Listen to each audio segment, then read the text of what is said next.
It's a wild place where the normal rules of survival go out of the window. There's a famous story of a plane crash in the Andes just north of Patagonia in the 70s, and on board were a load of rugby players from Uruguay, and somehow 50 people managed to survive the initial impact of the crash, and they did just the right thing. They sheltered in the wreckage of the plane, built themselves a snow wall, and if they hadn't done that, they would have all died that first night. You know, temperatures as low as minus 30 degrees. But it wasn't until over 2 months later that they were rescued.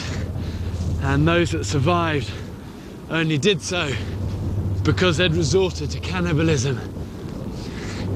And in conditions like this, you can see that really that was their only chance of staying alive.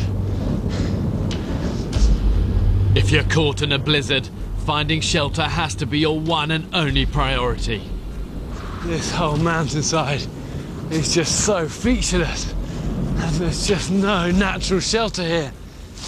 But what I have got is just tons and tons of snow under my feet, and snow is a really good insulator. And what I'm going to do is just make a really simple snow cave.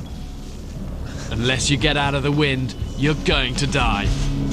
Loose drift snow often builds up on the lee slopes, and this makes it easy to dig down and burrow in.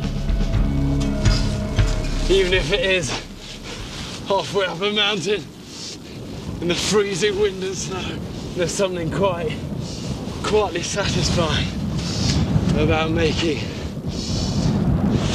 a snow cave. What was my little boy would say? Den. But make no mistake, these mountains can kill. Even the best prepared are caught out. A few years ago, a Chilean army battalion on exercise near here was caught unawares in a blizzard. In one night, 25 conscripts froze to death. It looks like I've started digging just in time. The wind's back again, and the weather here just changes. Literally like minute to minute.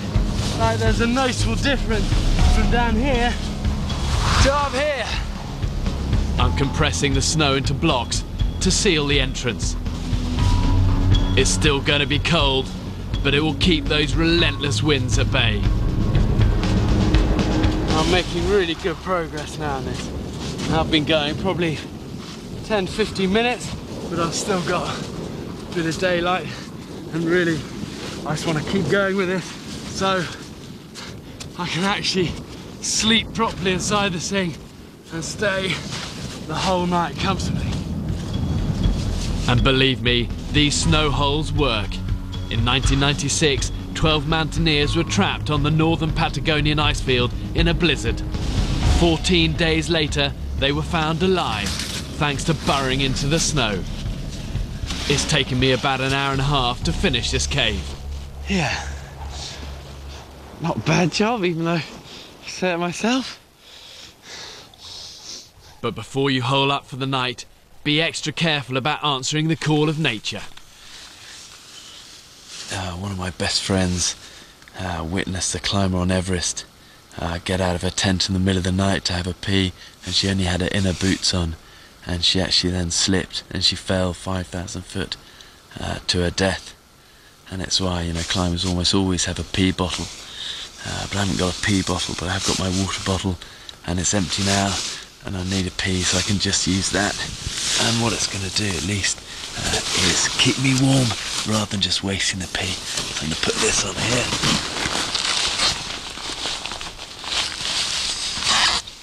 And then just pee into this.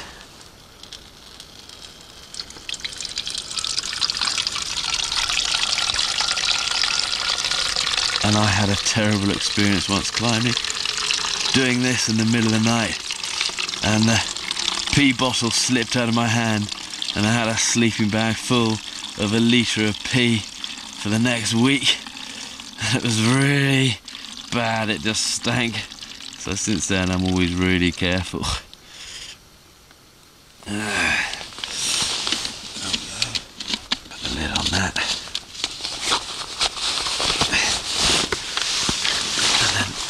tuck that down my jacket, and hopefully that will keep me warm, but I'm quite snug in here, and I'm just really hoping for a good night's sleep. I'm out of the storm for the night, but who knows what tomorrow will bring.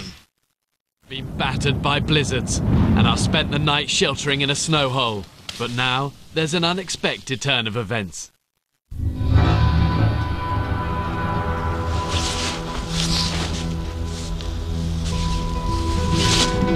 Wow, what a view.